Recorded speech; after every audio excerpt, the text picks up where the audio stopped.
All right, it's the second video here in this little welcome back series, if you will, to the 20. This will be the 2025 Oscar season. I had to think about it. I'm like, is this 20? Do we technically count it as 2024/2025, or do we just say 2025? But I think we'll just say 2025 Oscar season. So, really today, what we'll get to really just right away and just jump right in, and we'll go through the months of September, October, November, December. Just talk about as we get into the last leg of the year for calendar releases and stuff in theaters. What stuff that's already dated has a good shot at landing, an Oscar nomination or two, or possibly getting up to some contenders that really do have a really solid shot at leading nominations, or possibly being real contenders in some categories. So we'll go ahead and get started here, and we'll just kind of move through it. And then next time we'll get into official first early predictions and everything. And we might talk a little bit, because I know that video is going to be significantly shorter, or should be, I would hope. Because we'll just kind of really just talk about kind of the process of, okay, this is why I have this one first, this one second, and so on and so forth in the just the top 8 categories. But we might talk about a little bit about what else I've got going on and stuff. So anyways, we'll save that for next time. But for now, we'll go ahead and jump in, and I'll try to mention like where these movies are playing, as far as like, are they hitting any festivals? Obviously, we don't know Telluride until like a day or two before, and I'm filming way ahead of that, and so we're not gonna. That's just gonna have to go by the wayside, because again, I'm just not gonna have time in my calendar this year to cover much of that until way after it's over. Almost like 3 weeks until after it's over, probably be the earliest I could get to that. But anyhow. We'll go ahead and get started, though, with September, and the first one out the gate here, right after Labor Day weekend. I'm actually, contrary to where I was here a few months ago, I'm actually kind of pumped for this, and I think the rest of the world is too, because it's tracking, at least in the domestic United States here. And I'll post this, I think, before opening weekend and everything, so this will, still be current up to that point at least. Beetlejuice. It looks like it's tracking for 100 million, roughly that, maybe a little over, maybe a tiny bit under, but seems like, there's real expectations for the film. Personally, I think each piece of marketing, as far as like major trailers at least, I don't know, I can tell you every TV spot or clip that's been released, but each trailer progressively got better and better. Because the first trailer, I was like, okay, it's just a little tease, but it looks all right. The second trailer, I'm like, okay, now I'm starting to get interested a little bit. Like, this doesn't look terrible. Looks like they're using some of the real practical effects where they can. CG looked a little more minimal in the second trailer and everything. So I'm like, all right, we're on the right track here. And now this third trailer and everything, I'm like, okay, now I'm legitimately like wanting to see this movie. Like, kind of excited for it. Be interesting to see the dynamics between Keaton and the rest of the cast and everything. I'm excited to see what he does in the role all this time later. It just seems like everybody that's in the cast, it seems like they're going to have something to do at least. Like Catherine O'Hara seems like she's going to have something to do, like she's crossing over into the other world. Maybe not she's going to die in the film, but, she's getting, the same way that like Lydia wanted to in the first film, the same way, of course, the other characters did. It just feels like everybody's going to have a little bit of a role to play, so I like that. And it does seem like, okay, I don't know how well the story's going to come across, but at least, again, the visual effects and everything, it looks like they're paying attention to it, and they're really hearkening back to the 80s classic. I don't know if you'd call it a classic or not. It's one of those weird ones. It's like, I loved it growing up as a kid, except the parts that scared the shit out of me, like the shrimp hand, of course, the Deo sequence. But there's some creepy moments, and the score to that movie is freaky as hell too. When some of the parts too, by Danny Elfman, who seems to be, I think he's coming back to do the score for this. I don't think he's been totally canceled yet, even though he's got some really big personal stuff going on and off in the last few years here. That's neither here nor there, but just to say, I don't know if that's necessarily one element of the movie that could be up for Oscars and stuff. But as far as the rest of it, I don't know. I feel like it's got a shot at a couple Golden Globe nominations. Like Keaton could get nominated there, depending on her role in it. Jenna Ortega, if she's going to campaign and lead, which I don't think she will. Seems like she's a supporting role. Otherwise, I would say she has a shot. Winona possibly for lead actress if she's got enough stuff, and it depends on where they campaign her to, if they campaign her. possibly visual effects, but I think the biggest one here, of course, that we're all going to go to, makeup. This should be arguably the front runner for makeup, though I would say something like Longlegs, I think, has a chance at landing a makeup nomination. Dune, of course, is going to be right up there in the makeup category and has a shot to win that as well. I'm trying to think what else off the top of my head. I mean, we might get to a couple contenders later, but this should be, and the original one for Best Makeup, I think it was its only nomination, if I'm not mistaken, too. It wasn't like a huge Oscar player or anything, but I don't think so. It did get nominated for its visual effects at BAFTA, though, as well as makeup. So visual effects, maybe. We'll see if they want to harken back to those, that level of special effects and everything. But again, I think the makeup is going to be front and center here. Otherwise, really struggling. I don't know. I don't want to be too off the wall here and say, okay, is it one of those that can play in a few tech categories and then secure a picture nomination the same way something like Nightmare Alley did a few years ago and stuff like that? I don't think so. I'm not going to go that far, but if it's a big box office hit and everything, like if it gets up to like $500, $600, $700 million, I don't know if it will. I mean, I think it's going to open well in the U.S. I think it's going to play well in the U.S. I don't know about outside the U.S. markets. I mean, I don't think the original was like a huge hit internationally when it came out back in the 80s, so I can't, fathom as to a guess as to, how well it's going to do. But I think if it hits really well and audiences really like it and they want to keep going back through the Halloween season, it has a chance at landing like $300 million domestically and stuff. And if it can get enough from international markets and stuff, then okay, maybe it is, a big enough box office hit that some people just start considering it. Maybe it gets a PGA nomination for Outstanding Production of the Year or something. Again, partially because of its box office receipts. I don't know. I feel like I might be, a little too high on it in that regard. I'm not saying it is, I don't think it's anywhere near my top 10 for Best Picture, but anyhow. I just feel like it could be one of those weird ones that does that. Let's see. Next weekend is the weekend of the 13th, which, if you didn't see my last video, that is the weekend I'll be heading out of country, and I'll be gone for a little over a week. I think this weekend, I don't know if it's not going to be an Oscar player, but the Speak No Evil movie, I've seen the trailer a couple times. I don't know. It looks okay. Might be good, but I wouldn't bet the farm on it or anything. One that I might look at and say, okay, it's got a little shot at getting, again, probably starting, it'll have to do well at the Globes and then kind of go from there, is My Old Ass, which is Aubrey Plaza. I think she helped write this one too. No, never mind. She didn't even produce it. Okay, she's just a star in it. I thought it was one of those directorial debut things when it came out at Sundance, so I was mistaken on that. Megan Park is our writer-director here, who... name's familiar enough. Maybe I've seen her in acting a couple of things here and there, but that's probably it.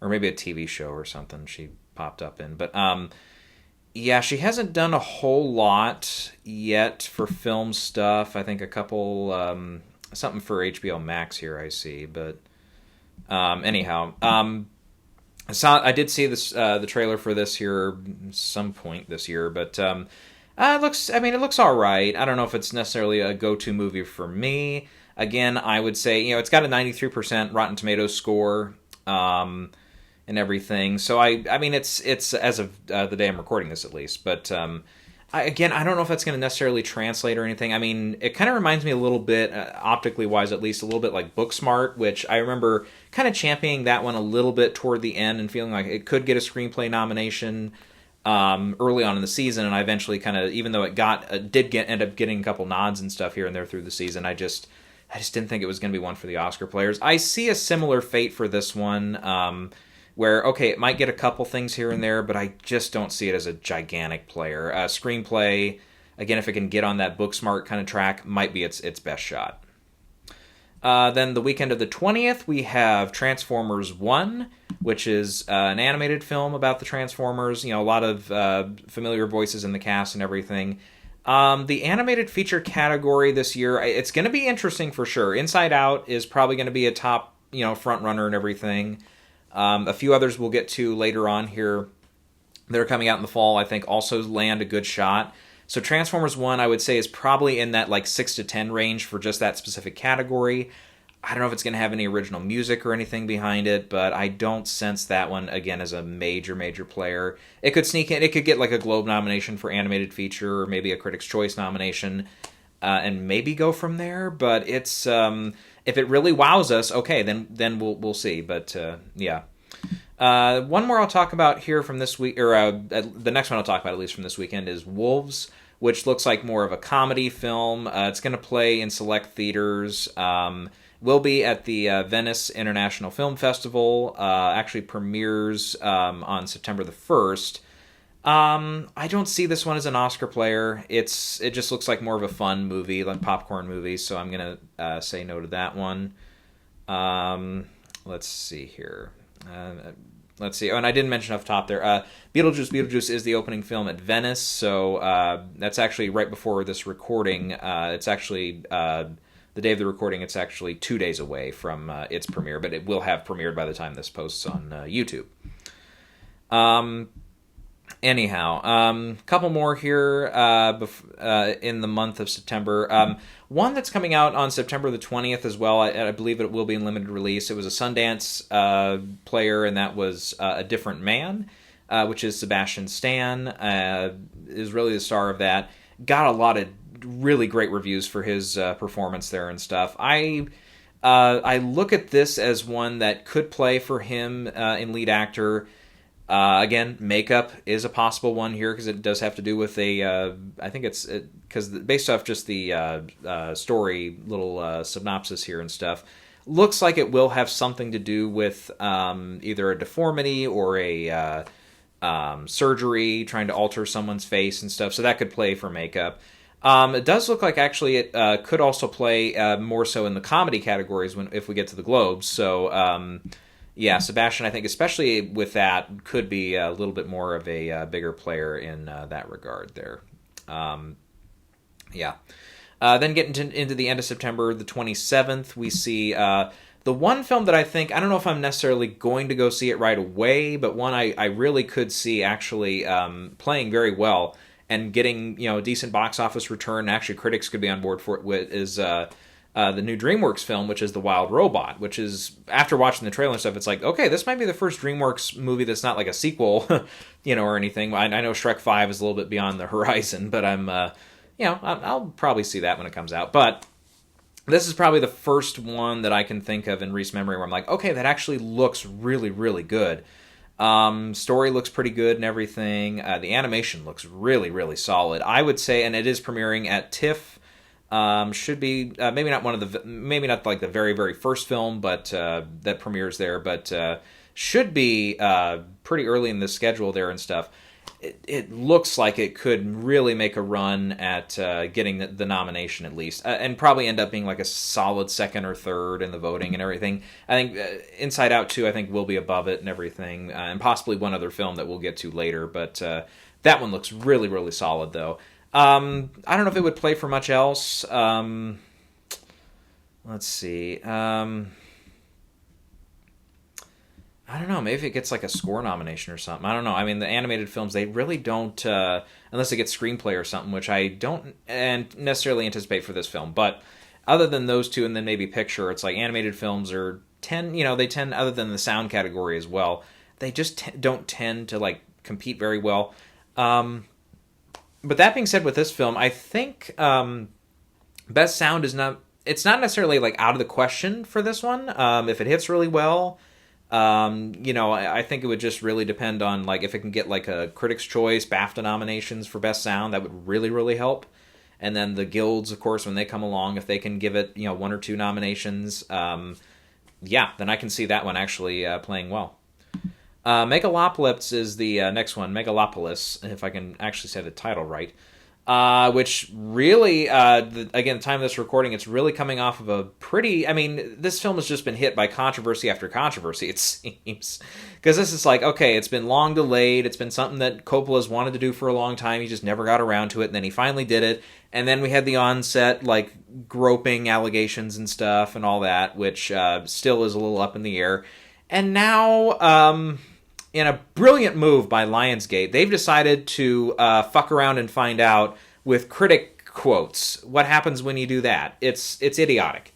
absolutely idiotic. And I don't know. I know that they've already fired like one person that, I don't know if he or she necessarily like were the primary ones that worked on it, but still, no, I think some more heads have to roll for this. You can't go ahead and do stuff like that and think you're going to get away with it. That was ridiculous. Not to say it's turned me off from seeing the movie or anything. I am still really anticipating this one because it is Coppola. It's his first major film in almost 30 years. Giant cast and everything. I don't know. Even with the really split reviews and stuff, which again, how much of that has to do with just some of the stuff going on that was already public around the movie by the time it did premiere at Cannes and everything. I just don't know if it's going to be one that I'm going to like absolutely hate. I don't know if I'm absolutely going to love it and go against the grain or anything, but I don't know. And as far as its chances and stuff from Oscars, I would say visual effects is probably going to be a high one up there. Production design has a solid chance at this rate. Maybe costume design if it's a little more outlandish, but I don't know if it's going to play like for screenplay. I don't know if any actors are like necessarily like an easy get for this film or anything. It does look like a bigger ensemble and everything. So yeah. And especially since some of those cast members are supposedly like canceled / kind of canceled, like Shia LaBeouf, Jon Voight, and Dustin Hoffman. I don't know if that's necessarily going to play well with certain members of the Academy. All right, so we'll move on to the weekend of the 4th, and we've got a major one here, another sequel, but one that, even though I wasn't super high on the first Joker film, I still liked it a lot. I don't know if it's not one that I've gone back to and like rewatched like 3 or 4 times or anything, but Joker Folie à Deux, or however it's pronounced, something close to that, which will be again at Venice, like the first film was here 5 years ago. Really, the trailers again have really done well here, especially that first trailer. I was like, okay, damn. I said, this is going to be really good. Joaquin and Lady Gaga, I think both look like they're going to do a really good job in their respective roles. Again, Joaquin continuing on his new edition of the Joker, and I was really not a fan of, and I didn't even see the second Suicide Squad film, but Margot Robbie never did it for me as, or Birds of Prey. I didn't see Birds of Prey for that matter. She never did it for me as Harley Quinn. So I think this could easily be the best version of Harley Quinn that we've seen on screen. But yeah, the runtime's about 2:20, just a little under 2 hours 20 minutes, which is probably about the only concern I have. It does feel like it might be a little long, but I don't know. That might be neither here nor there. I think for this one, I don't know if it's necessarily going to play, like, again, in all the same categories as the first film, but picture is definitely in the mix. Acting races are definitely in the mix. Screenplay, possibly. I'm not really so high on that category. Director, I'm not necessarily so high on as well, but I wouldn't totally say they're impossible. Score, we've got Hildur coming back to do the new score. That could be something. The budget on this one supposedly was higher, so we might get some more visual effects, so that might be a category that I believe the first film didn't have any visual effects nominations, right?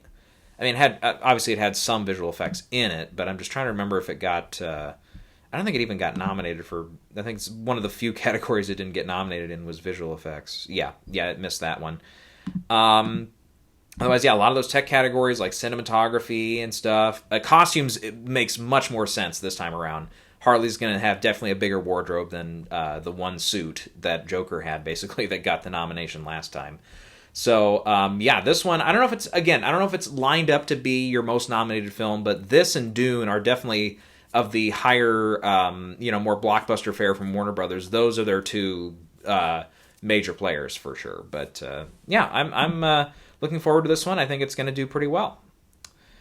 Let's see. That's really the major release for the 4th. October 11th, a couple I'll talk about here. The first one is Saturday Night, which is one kind of came on the scene a little late here, but seems like, and I've seen the trailer for it, seems like something that I would really, really like. I don't know if it's necessarily, again, one that's going to go over really, really well and just be, nominated all over the place. But, man, when you look at this, it's, if you are unfamiliar, it's basically I don't want to say retelling, but it's possibly a kind of historical fiction take on the first taping of the first Saturday Night Live, or it was known back then Saturday Night, thus the title. The very first show they did, which was like George Carlin hosting, and it was the first time we'd really seen together Jane Curtin and Chevy Chase and Dan Aykroyd and of course Gilda Radner and John Belushi and everybody there. And it just the trailer and stuff, it looks like a fun movie. It's Jason Reitman, who's had kind of a dicey past as far as Oscar contenders. Some of them have hit, i.e. Juno or Up in the Air. Some of them have really missed, like The Frontrunner and a couple of the other ones there. But I don't know if this one's necessarily going to be somewhere in between. I just don't know how well this one will do. I can actually see a scenario, okay, this gets like a Golden Globe nomination, like maybe an acting nomination here or there, possibly for like Gabriel LaBelle, he plays Lorne Michaels. Basically, it should be the lead role in the film, even though it does look like a larger ensemble piece. Gets maybe a screenplay nomination there with 6 slots, possibly. Gets the motion picture nomination. I can see this one even getting a SAG nomination for Best Cast. And then when it comes to Oscars, they blanket. I can see a scenario like that playing out. And again, that's not to say anything against the movie. I think it looks good. It's one that, again, I may be more inclined to see because I kind of like going back to those older 70s era SNL episodes or clips once in a while if they're on YouTube or whatever. But yeah, this is one I think it's more up my alley, and I might like it maybe better than others, even if it gets, especially with mixed reviews or whatever, I might be on the higher end of that, depending on how it turns out.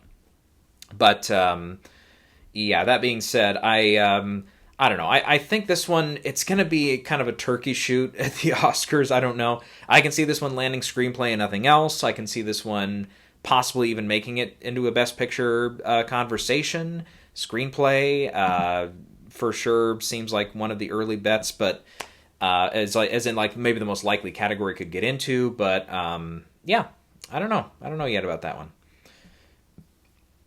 And then one more that I'll talk about here is another animated film called Piece by Piece, which is basically a Pharrell Williams biopic just done in the style of Lego, which is a cool idea and everything, and it will be at TIFF as well.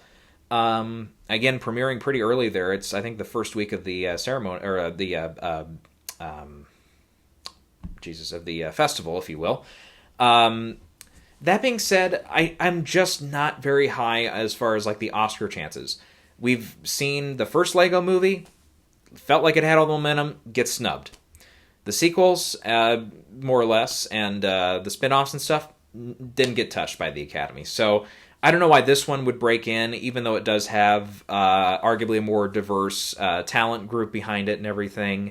Even though, we've seen, there is a big effort in the Academy to increase its diversity and membership and everything. I don't know if they're going to go for this one. Possibly, like the first film in the Lego saga, it could get a song nomination and then miss for everything else. But yeah, it's one I'll mention just in case it does go somewhere. But I don't think it's one I'm going to see, and I'm not going to have high hopes for it at the Oscars. Then October 18th, we do have a major player opening there, and that's Anora. Neon has this one. We talked about it a little bit in the last video there. It was a huge player at Cannes, of course, where it won the Palme d'Or. Sean Baker feels like he's due at the Oscars. He had Tangerine a few years ago, which got a few notices, but didn't quite have enough to break into the Oscar race.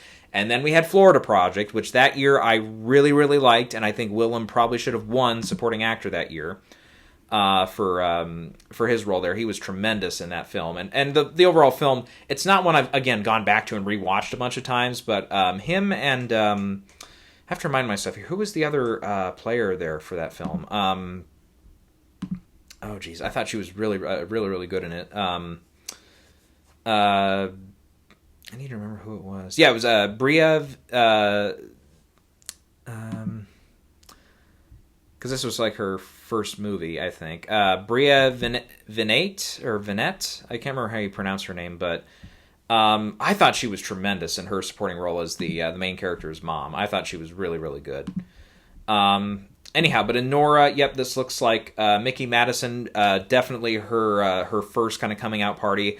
I can see a scenario where she wins Best Actress for this, and I would, I'm kind of debating actually for my predictions for Best Actress, because there's one I have picked right now, and I feel like it's like a classic kind of trap kind of moment where I'm like, okay, I'll pick this early and say, okay, I might stick with it for a while, but then I don't know. So maybe by the time we get to that predictions video here next time, I might have switched already, but yeah, I think she's definitely got a great shot at not only landing the nomination. I can see her riding a wave of momentum and getting all the way to an Oscar win. Because if presumably they put this in the comedy category at the Globes, I can see it winning comedy film. I can see her winning comedy actress, and kind of going from there. I mean, realistically, with the international storyline too, BAFTA, I don't see her missing at BAFTA for a nomination.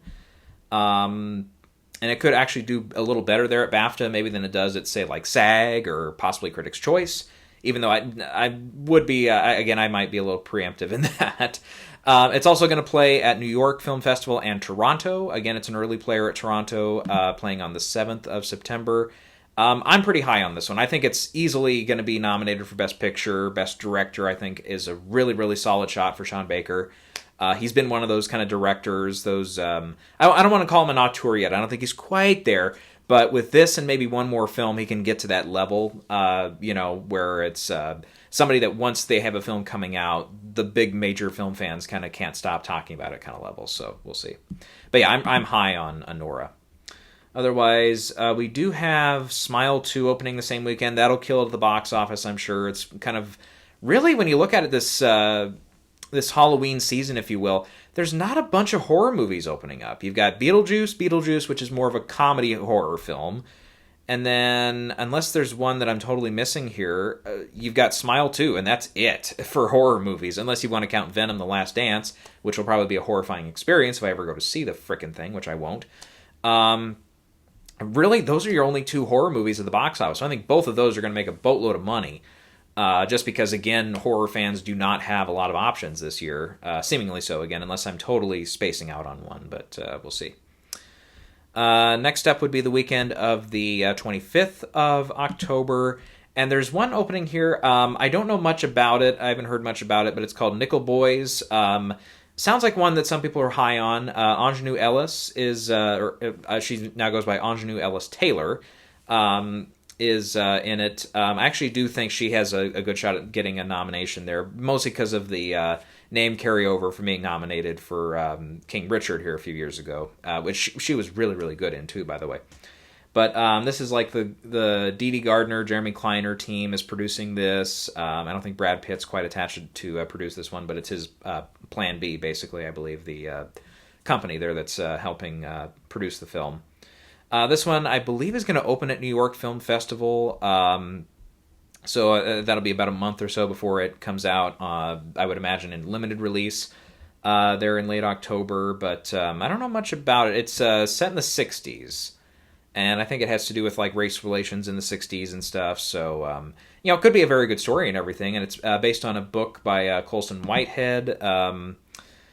Don't know a lot more about it. But, yeah, this one I might just go in and just see if it, see if it goes well. Oh, okay, I was like, okay, when Pulitzer Prize winner for 2020. Okay, maybe that's where I've heard a little bit more about it, but yeah. So, for now, I'm, I don't know if it's quite in my top 10 yet for Best Picture, but it's definitely in that, 11 to 15 to 20 range. It's in the mix there somewhere, but, that's one to keep an eye on for sure. Then we get to November. November is going to be pretty busy this year. Even the opening weekend in November 1st, we've got quite a few to talk about here, at least 3. The first one, it's been kind of moved around the schedule a little bit, and I really don't know where I'm going to land on this one. It's called Here, which once they kind of announced it or said they were going to start working on it, it was kind of late last year. When I heard the premise, I thought, this sounds marvelous. I'm like, this sounds really, really good. And we're reteaming Eric Roth, Robert Zemeckis, Tom Hanks, and Robin Wright 30 years after Forrest Gump made its big run at the Oscars that year. They're back with Here, which I think we already have a runtime for it too. It's only going to run 1 and 3/4 hours, so basically an hour 45 to the layperson. Silvestri's also doing the score, so there's another collaborator. And actually, hold on a minute. Don Burgess is also the cinematographer here. It's literally almost everyone from Forrest Gump is back. But then again, some of these, obviously, Silvestri's worked with Zemeckis quite a bit. Burgess, I believe, has also worked with Zemeckis more than these two times. But for those that aren't familiar, and by the way, the trailer came out a couple months ago now, and it's one of those things where when I first heard about it, I thought, okay, this sounds good, minus a couple caveats. The one thing, though, that I'm still a little worried about with this movie is all the makeup and digital de-aging and aging that's going to happen with this. We've seen some mixed results with that here over the years. I mean, sometimes it looks really good, like most of the Marvel films, I think, do it pretty well. The Irishman, on the other hand, though, sometimes it looks good. Other characters in certain moments, it doesn't pass, and it looks weird. So that's a little hurdle I have to get over. The second one also being, Zemeckis is just, as a director, I can't remember the last time I saw one of his movies, and I was, like, really, really wowed by it. Probably the last one of his that I really liked was Flight. Flight was pretty good. The Walk was really forgettable. You know, it was good while I was watching it, but it was certainly not one that I've gone back to rewatch. Welcome to Marwen was kind of a disaster and kind of a painful experience in the theater, as I recall. Not totally worthless, but just not one that I, again, really have a lot of appreciation for. I'm not somebody that loves the Polar Express. Castaway was really good, though, so probably Flight and Castaway are the last two from Zemeckis that I've really, really enjoyed. More so for Castaway. I think Castaway is kind of one that's kind of been underappreciated over the years. But regardless, with this one, though, the trailer was good for the most part. And there's actually one moment in the trailer that does look a little, that did kind of bring a little emotion. So that actually, so there's at least moments in the trailer that really work. The thing also that really has me kind of really, where I think the film's going to live or die in its success is the fact that the camera is kind of going to sort of be at the same angle the whole movie. Basically, it's just going to be a straight-on shot, and we see characters come and go through time. That's the premise of the movie, basically. And Tom Hanks, Robin Wright are going to play various roles through time and everything. I've heard some exaggeration. Some say it's the same characters, just over different periods of time. Other reports say, nope, they're playing multiple characters, and it's, again, from dinosaur age to the future of 2024, at least, somewhere in the future of beyond 2024. So I guess we'll have to wait and see until the movie comes out to see which one of those is correct. But again, even though I think this one has a shot at being really, really good, it has a shot at maybe landing some of these guys, their first nominations in a while. Obviously, Hanks did get nominated for Beautiful Day in the Neighborhood 5 years ago, but and Roth has done a couple screenplays he's gotten in for sure, but Dune, I think, being the last one, but yeah. Silvestri has not been nominated in a while. That's true. Burgess, I think he's only got the one nomination for Gump. I don't think he's ever been nominated beyond that, unless I'm dead wrong. But no, that's his one nomination. And I don't necessarily think this is his best shot, by the way, just because it's going to be the same camera angle and stuff. Now, some of the lighting and stuff, some of the effects, how they work that, I can see it being one of those that people say, oh, okay, it's actually, maybe a bigger deal kind of thing, but I don't know. I'm just not sure where I'm going to land on this. I'm anticipating it. I will see it, obviously, but I just don't know. I can see this being a really big surprise and actually being like in a big emotional movie and actually being like one of the year's best films. Or I also see a scenario where it's kind of a dumpster fire where everybody just kind of gets uncomfortable in the theater and they're like, oh my God, my neck. I feel like I haven't moved in like 2 hours. Oh my God. It's like the camera has been on this solid shot for 2 hours. It frickin' hurts my neck. It's like a phantom pain or something. I can just see this being an absolute just disaster. But I don't know. I don't want to prejudge and come in and say anything. But for now, I'm just going to leave it out of the Oscar conversation for now and say, hey, when we actually get reviews, when we get some critics and screenings and stuff, and we see some early buzz, let's see where it's at before we call that one a major, major player. Okay, but the next film, though, I think will be a major player. That's Conclave, which is basically... whoops, I've got a reminder here. I've already done something, but... a reminder for something I've already done. That's good. That happens once in a while. But this one is Conclave. It's the new film by Edward Berger, who I would argue was overlooked for for getting nominated for All Quiet on the Western Front. His movie as a war film shockingly left out of that category, and the film editing category that year. So I don't know what, but yeah, he supposedly, I think he has a shot to get nominated this year for this, though. Which is basically, it's going to be following Ralph Fiennes, who I think has his first shot in a long time to win an Oscar. In the lead role there, he's basically going to try to find out who the new pope is, find the successor to a deceased pope. So with this one, you've got Stanley Tucci, John Lithgow. Seemingly both have. There's some early buzz that either one of them could land a nomination for supporting actor. Isabella Rossellini, I think, stands a shot at getting a nomination if she has a decent enough role and everything. This is going to play at TIFF. I wouldn't be shocked if it gets added late to some of the other festivals going on.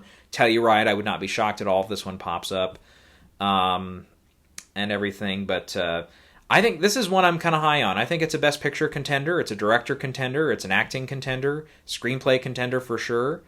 Beyond that, I don't know if it's necessarily a period piece. I don't know if it's modern day. Haven't heard much about it. I don't believe there's a trailer out for it yet. If there is, it just never popped up for me. But if it's a period piece, okay, then some of the tech categories could also come into play. Otherwise, film editing, I think, could still come into play, and some of those other ones. So, yeah, there you go. And I think this is going to be the last one we'll talk about here for releasing on November the 1st. And it's one I am also very high on, and I think really could stand a shot at possibly leading nominations. It's Blitz from Steve McQueen. So this one is set in World War II era, has to do a little bit with Blitzkrieg, and also the impact not only that this had on the city of London, but many different inhabitants of London. I think it will get into the racial effect of everything. Not every person being even in dark times, getting their life taken away from them, basically with like something like a Blitzkrieg event. Not everyone's hurt the same way. Some that didn't have much to begin with might lose even more, even when the whole house is on fire, kind of deal. Which sounds intriguing to me. McQueen feels like he's a little bit left out because of not getting that director win for 12 Years a Slave. When you have that Oscar IOU, sometimes they come back and give it to you. Not always, but,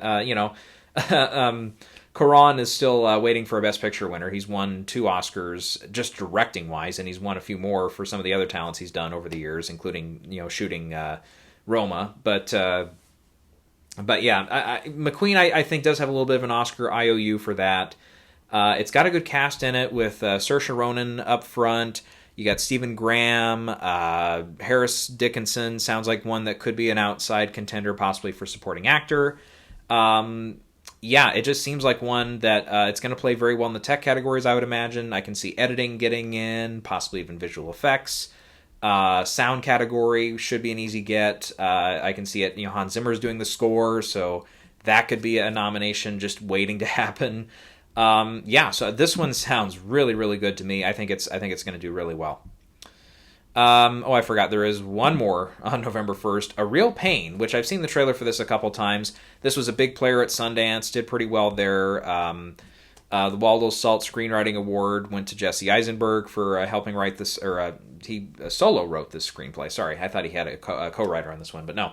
91% on Rotten Tomatoes, really solid reviews and everything. I think of the two, though, it's him and Kieran Culkin basically just kind of running around Europe getting in trouble for stuff and everything. Kieran Culkin sounds like, even as good as Eisenberg was in the lead role, a lot of the attention, I think, from critics went to him. I can see him playing in supporting actor as well. Jesse and him both getting nominated at the Globes, and then we'll see where it goes from there, if maybe it's just Kieran going forward and stuff. He's also won because of his recent Emmy success, of course, with Succession and everything. We do sometimes see that, with actors that are around for a while, then they get big on TV, then they come to a big film or something, and then they get a nomination. Probably the primary example being Bryan Cranston for Trumbo here a few years ago. So I can see Kieran on a not too far track from that, where I can see him landing a nomination. But Yeah, and screenplay. I think screenplay is going to be one to really look out for this one, for sure. Okay, I think that's it for November the 1st. For November 8th, one I was really looking forward to seeing last year. It got pulled, and they saved it for this year. It is The Piano Lesson.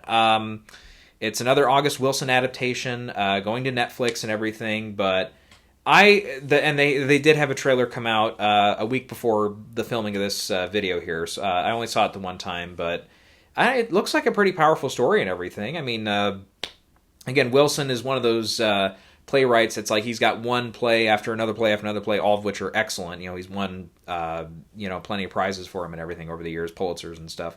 But at least one. But yeah, with this one, you got like John David Washington, which is he's supposedly going to campaign and lead, even though Sam Jackson's top billed. I think his character in the play was more Sam Jackson's character was more supporting role. Danielle Deadweiler, I think, could be early on. She could be a very early favorite to win supporting actress. I think her role is one again in the play that gets a lot of attention and really could score a lot of notices. So I think those three are in. Sam Jackson, I mean, he could have, some would argue, I would not, even though he was really great in Pulp Fiction. I'm wearing the shirt today. Martin Landau won that Oscar for a reason. And Sam Jackson, as great as he was in Pulp Fiction, I couldn't have voted for him over Martin Landau. I couldn't have that year. Just the way Landau played that role was so excellent. And I actually just rewatched Ed Wood here a couple weeks ago, and that performance still really holds up. It's excellent. But anyways, this could be Sam Jackson's first nomination since, and it could be maybe a Lifetime Achievement Award type win. I can see a scenario where people can make that argument, and I can see that narrative kind of taking off. Especially, it's a Netflix film. It's based on an August Wilson play. You got Denzel producing it. Alexander Desplat doing the music. Malcolm Washington, the director on this one. I don't know as much about Malcolm on this one. I don't know if.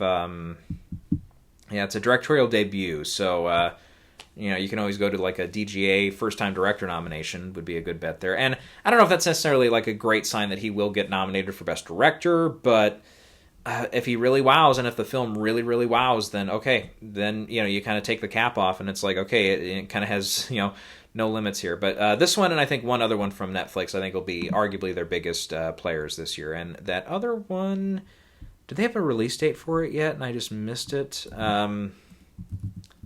It's the... oh, hang on. I don't think I have it. What's the name of it here? I feel like if I'm going to say something and it's going to be the wrong title. I know it is, but... let's see. Pull it up on my other screen here. Okay, I would have gotten it right. Emilia Perez. That's the other one. That I think Netflix has that they're really high on, and I don't think they have a release date for that one yet. That's why I'm not seeing it on my list here. But that one and Piano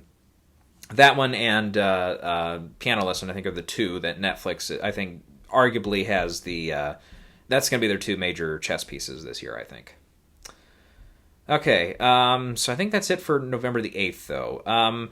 November 15th, I don't really think any of these are Oscar players, or really much to talk about. I saw a trailer for this one, Red One. It just looks atrocious. Absolutely atrocious, so skip that one. November 22nd, this is the weekend, hold on a minute.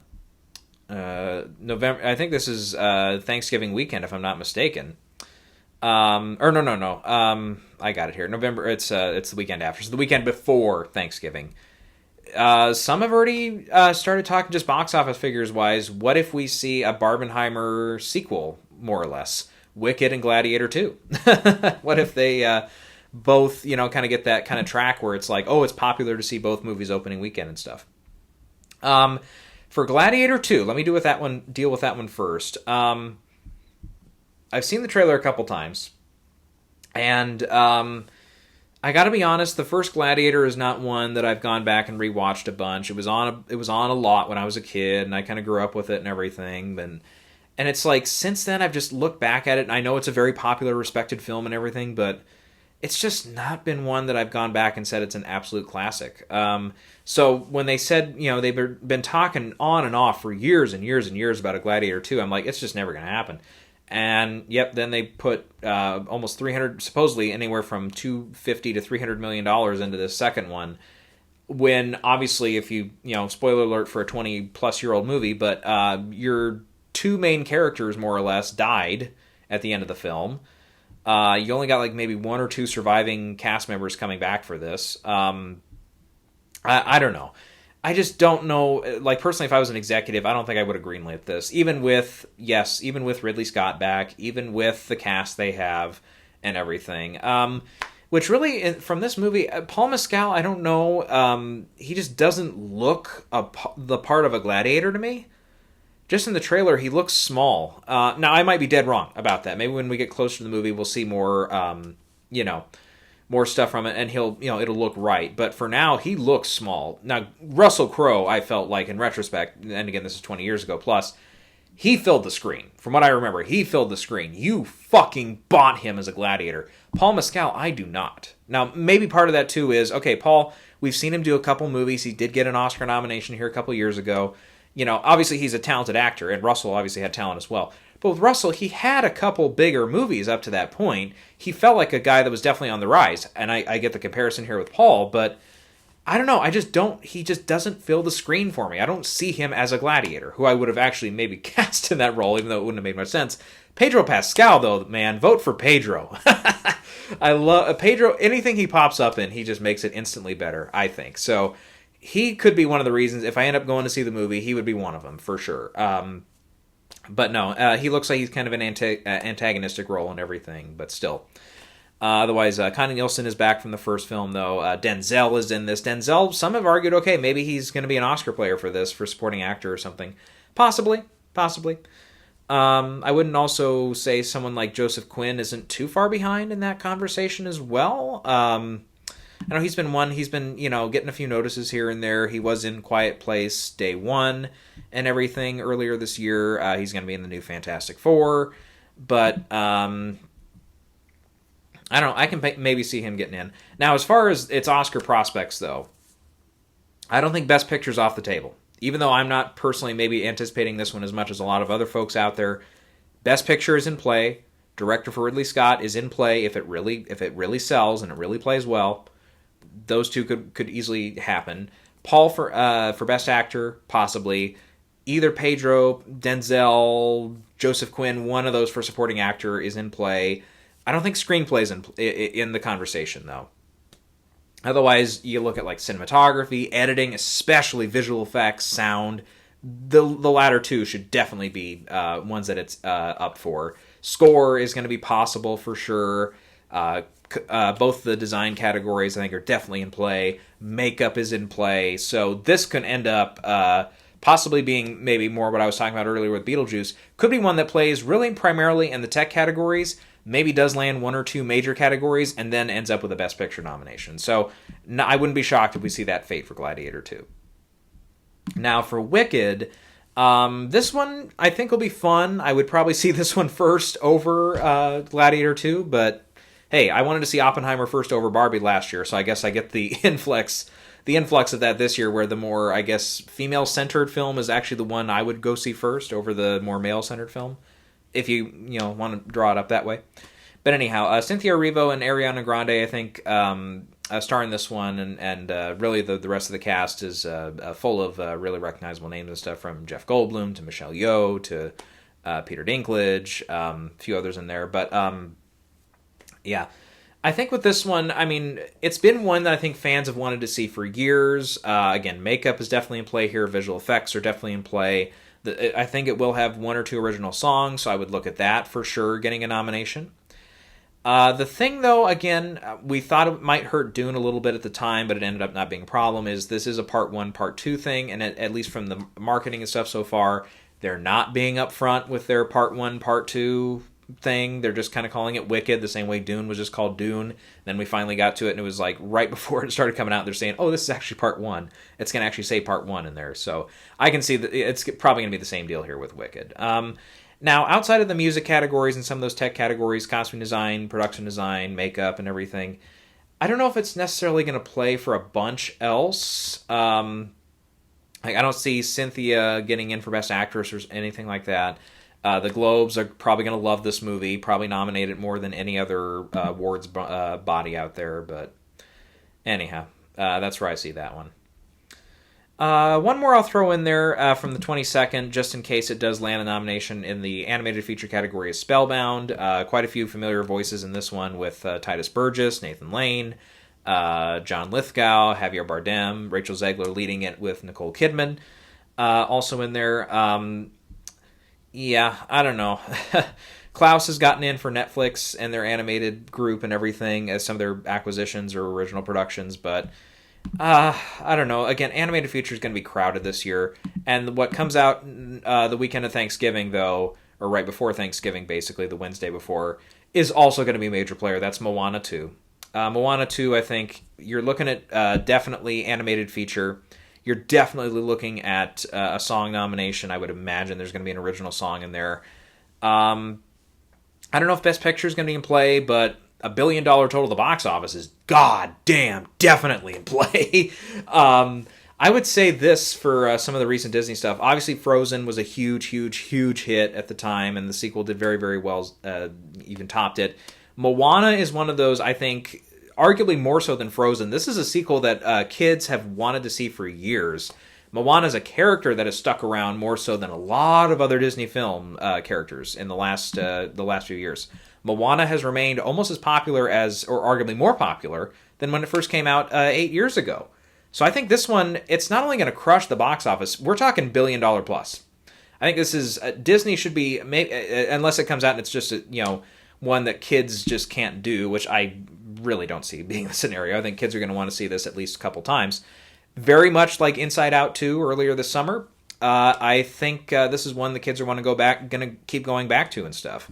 And arguably, outside of maybe Sonic the Hedgehog and Mufasa, also from Disney, later in December, it's going to be a little break before they get to see something that's more kid-friendly, unless you want to count Lord of the Rings in there. But again, we'll probably come back to that one here in a little bit.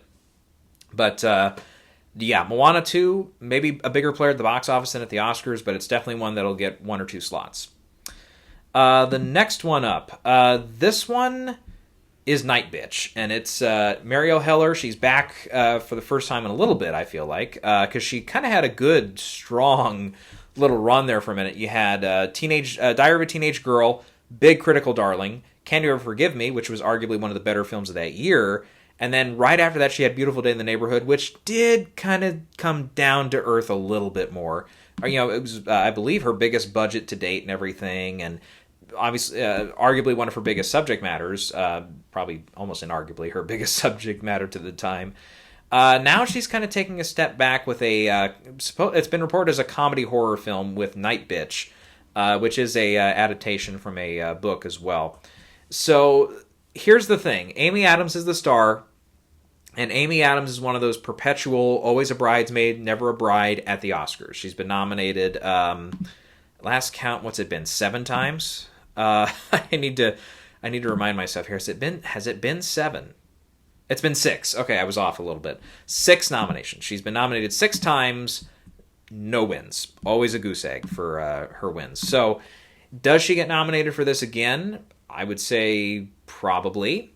Until we see the film, I would say one thing here. Let's be careful about this, because it feels like it's like right off the bat, you look at it, you're like, oh, here we go. It's going to be, our frontrunner for Best Actress, because she's been nominated so many times. She's teaming up with someone who has gotten some actors nominated in the past. Feels like, okay, this could be it. And possibly Marielle Heller could get, more looks at maybe a Best Director if the film really pans out. Best Picture is not out of the question, for sure. It's the horror aspect of it that I think could come back to bite it on the ass, and where I could come back and be totally wrong on the Amy Adams thing, and she just ends up being nominated again. The same way we looked at maybe Glenn Close winning for Hillbilly Elegy here a few years ago. Kind of felt like, okay, this could be her shot, and it just ended up being another nomination, and it was pretty clear. Well, not like pretty clear, but it was more or less clear when we got to the Oscars. She probably was not going to win that year, and she didn't. So, yeah, I would say probably something similar here, potentially. But it will play at Toronto, premiering on the 7th of September. So we'll find out here in just a couple short weeks, again from the time of this recording, about a week or so by the time this actually gets posted to YouTube. we'll find out what fate has in store for Amy Adams this time around. But she's also a producer on the film, so if for some reason she misses in Best Actress as far as winning it, and it comes around to win Best Picture, I don't know how that scenario could play out, but she could win there, so she could be an Oscar winner for producing it, but I don't know. And I don't believe there's been a trailer for it yet, so yeah. Curious about it, but I'm not going to go out and make a huge bet and say it's going to be like a gigantic player just yet, but I think it'll be in the mix for a few considerations. And that premieres December 6th, by the way. I don't think I have much else from December 6th, except Mike Leigh has a new one out called Hard Truths. Mike Leigh's another one. He's been really spotty over the years at the Oscars. You know, you'll see something like Peterloo or Mr. Turner, which feel like they could be contenders, and then they just kind of... they kind of hit and miss. You know, Mr. Turner did end up getting, cinematography, because that's the famous Dick Poop getting nominated instead of Dick Pope. It actually, I forgot, it did get costume design, score, and production design as well, so it actually ended up getting 4 nominations, but yeah. Then we have Happy Go Lucky, for example, which everybody and their mom thought Sally Hawkins was in for sure that year, and she ended up missing at the Oscars. Really disappointing. I haven't quite seen the film, but everybody was really disappointed when she didn't get in. I remember that was definitely one that a lot of people liked. Otherwise, he's been around. Like Vera Drake, he got nominated for Best Director, even though it missed Best Picture. Secrets and Lies back in the mid-90s did really well. Topsy Turvy got a bunch of nominations and a couple wins. So, stuff like that. Another Year was one that came out. Got a screenplay nomination. I can't remember what else it got. Nothing else. Okay. But otherwise, it played at like BAFTA for a couple awards, and that was, it was around at the time. That was a Cannes player that year. Hard Truths, though, I don't know much about this one other than Marianne Jean-Baptiste is back, and I believe it's the first film he's done with her since Secrets and Lies. Again, unless I'm forgetting one there. Also, I think this is the first time I've seen her in anything since Secrets and Lies. I guess she's been in films. She just hasn't really been, a known name since then. She got both or 3 actually. She got the trifecta at the time: the Globe, BAFTA, and Oscar nominations for that. I also don't know much about the story of it. It's not going to be a period piece. I know that's all I'm reading here. We'll be at TIFF. I can definitely see this popping up at Telluride. It's going to be at New York Film Festival. So, again, I don't know much about it. But with Mike Leigh, you have to kind of give him the benefit of the doubt and say, okay, he's possibly going to get nominated for it. And it could play for a couple things. Then December 13th, we have 2 films opening, both drawing from some... crowd bases and stuff. Kraven the Hunter is the first one. I do not have any expectations for this film. I do not plan on seeing this film. I think Sony has just shat the bed with a lot of their live action stuff. Sure, Venom, both the Venom movies and the third one, which I didn't even mention earlier, all 3 of probably the third one too will make money. But yeah, they're all money makers. But the first Venom was so bad. So forget Kraven the Hunter. That's not going to do anything. What could be interesting, though, is The Lord of the Rings War of the Rohirrim, which is going to be an animated film. I don't think that was necessarily something that a lot of people knew in advance, so when they finally did release the trailer here shortly before, about a week or so before the recording of this video, some people were kind of caught off guard. They're like, oh, it's animated, okay. And I was like, yeah, okay. It's animated, yeah. It's one of those things. I had read it was animated, and then I read somewhere else that it wasn't. And that was after we talked about it last winter. But yep, it's an animated film. It kind of has an anime style, and this again, let's look at this as possibly being in the same wheelhouse, maybe as something like Spider-Man Into the Spider-Verse, where it could be something where it's like, oh, we're taking something we've seen before, putting it in a different medium, and it could be really cool. Yeah, so I think it's going to be interesting to watch for sure. I would say between this and the other live-action Lord of the Rings with Andy Serkis and everything, I would probably prefer this. I just don't know what you're going to do with the other live-action version of Lord of the Rings. I just don't know where that's going. I could be turned around on it. Maybe they'll actually have a great story and everything will work out for it, but I just don't know. Okay, getting close to Christmas now. On December 20th, we have Sonic the Hedgehog 3. I don't know much about it. Didn't see the first couple, so okay. I don't know if that would play for anything. I don't think visual effects or anything like that's going to be in play. But Mufasa the Lion King. Again, I ripped this one a new asshole back in the winter. I'm still not very excited on the prospects of this being a film and everything. I just... Nothing against Barry Jenkins, of course, who's, doing this. But I just don't know. I just don't know. That, again, nobody cares anymore about the 2019 Lion King. Nobody remembers it. I doubt it gets very many hits on, and somebody will probably prove me wrong here with like a stat somewhere, but it's like, what kids are going to see on Disney Plus are going back to rewatch the 2019 Lion King over the 1994 Lion King? I don't know. I just know because I have one niece and I have some second cousins stuff that are pretty young. If they're going to watch a Lion King movie, they're going to watch the animated one. That's the one they would go to. So that's, that's just my thing. But maybe I'm dead wrong. Maybe there's a lot of people out there that look at the 2019 version and they're like, yep, that's the one I want to show my kids. I don't know. But personally, no, I didn't care for the 2019 film. It's been largely forgotten, I feel, except where some people have not forgotten it and they want to laugh at it, like Nostalgia Critic. I've seen his video a couple times. His is funny. But and he's one of those I think was very mixed on the original as well. And me growing up in the 90s with Lion King, oh my god, that was like one of the best animated films ever, And then I looked at it a few years, not way too, probably like 10 years ago or so. I rewatched it and I was like, yeah, this is really drawing a lot of comparisons to Hamlet and a couple of the other Shakespeare things basically. And it's like, yeah, it kind of, I don't know, it didn't hold up for me as well. The Timon and Pumbaa characters, God, even in the live action one, I don't know. I think less of them, a lot of them goes a long way. In other words, little of them goes a long way is the phrase I'm thinking of. But I think that if they'd been even more reduced in the original version, I think it would have been for the better. But I obviously I know I'm speaking sacrilege to a lot of other -- kids. They love those characters, but I don't know. And this one, I'm just, none of the marketing has got me excited. Them, putting front and center, Lin-Manuel Miranda's doing songs for the movie and stuff, it just doesn't excite me in the least. No, I'm kind of over it. So, yeah. Not say that it's going to get skunked at the Oscars. It could very easily land like the visual effects nomination the same way the first one did. Could get that song, one or two possible songs could be up for contention here, so it could get a song nomination. The first one fell short.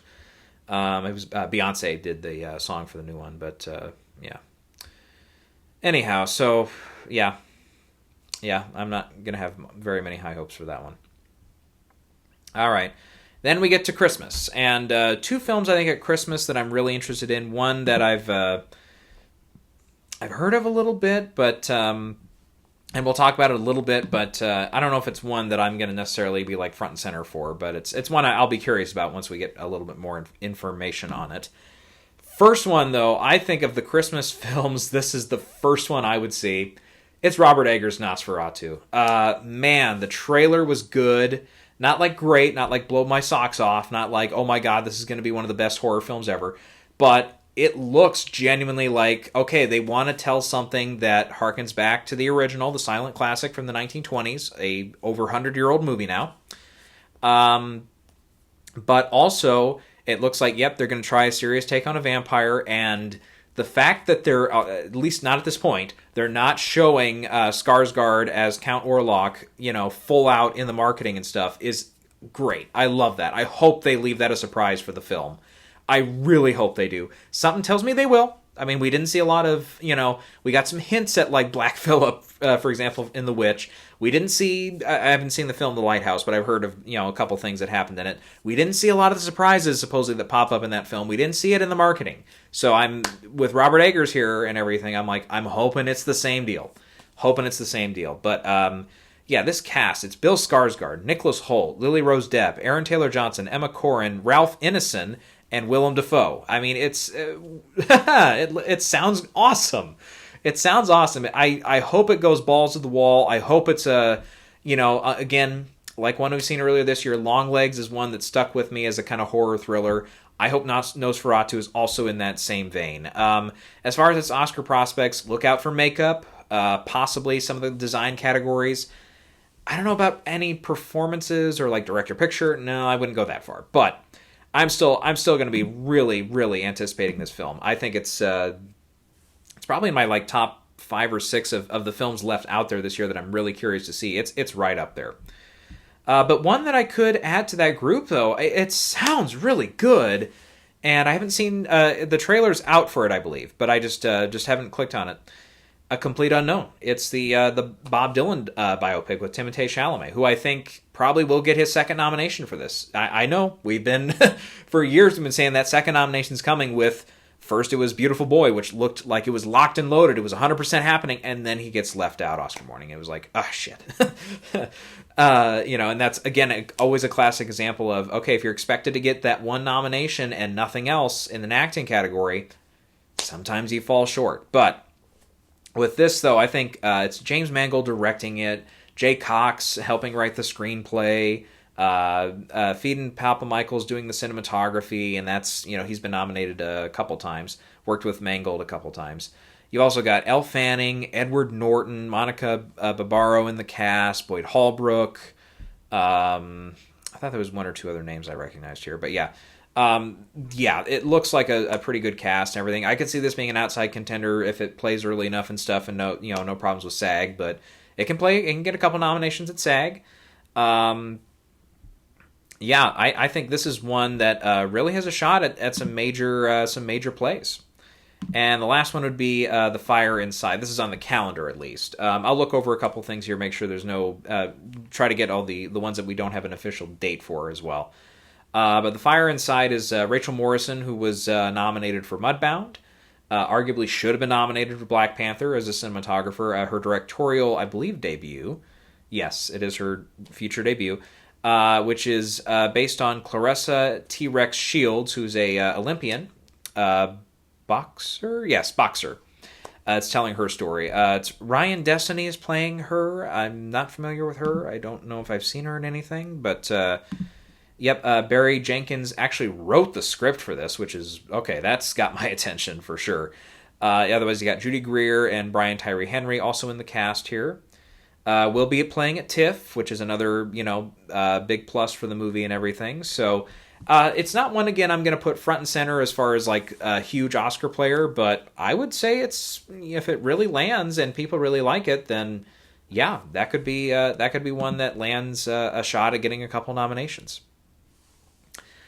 Okay, so otherwise, a couple other films that I don't think they've 100% locked up their release date yet. The first one I would go to is Emilia Perez. Emilia Perez, another huge Cannes player, won the ensemble one for Best Actress there.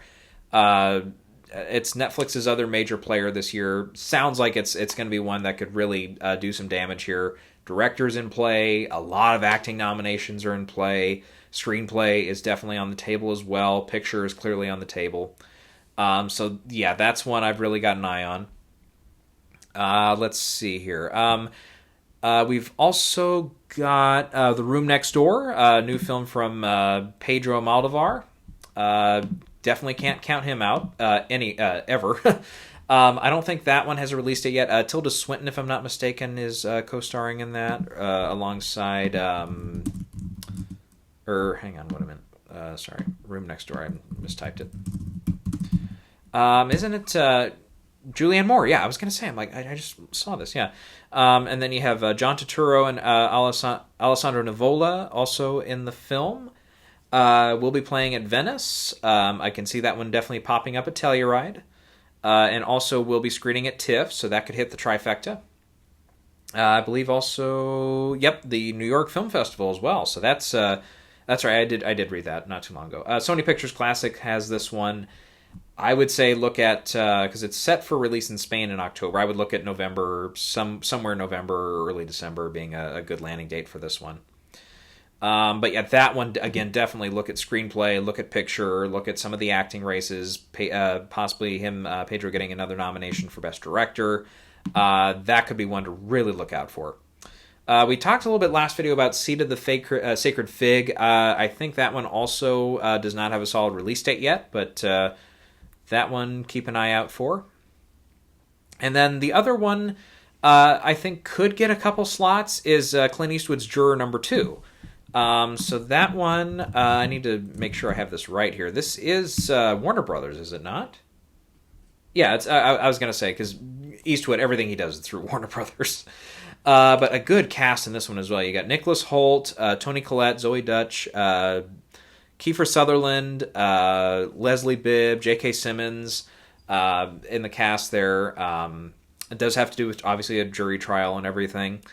I think this one will hit in time. Supposedly it's wrapped. It's all set to go and everything. It's just Warner Brothers again finding a slot for it. I do know, obviously, Warner Brothers took a big hit with financial hit, at least with Cry Macho here a couple years ago, and Eastwood looked old as hell in the marketing for that. He just looked so spent.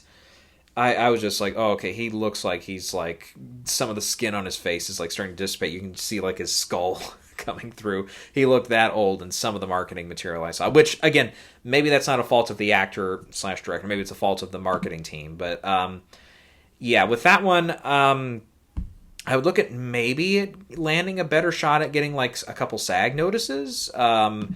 Possibly leading some contention here or there in some of the acting races, depending on who ends up where. I don't know. Is it an adaptation? I don't know where it's at in the screenplay race. Sounds like it's an original screenplay. So we'll see. That one, just looking at my fixings here for what I have so far in the screenplay categories, I feel like just at this rate, original screenplay, I think you've got some outside contenders that could make that race really crowded really quickly. Adapted screenplay, I don't think, it doesn't seem emptier. I don't think it's emptier. I think adapted screenplay, it's on that same level where it's like, yep, you've got, arguably 5 or 6, main contenders, and then you've got a couple that could sneak in there. So, yeah, I don't know. Like I said, we'll get into a little bit more of that next time. And I think that's going to be all we need to cover. Because, yeah, I don't think I'm going to be able to do a full, TIFF preview, a full... Obviously, Telluride, we hear about it, not way too long before the festival starts, so we can't do much with that. But, yeah, I think that's all I got for this time. So we'll come back next time, and we will just kind of wrap up this early season a little bit with just talking about my early thoughts in the top 8 categories, who's where, who could play where and stuff, and we'll just take that first shot.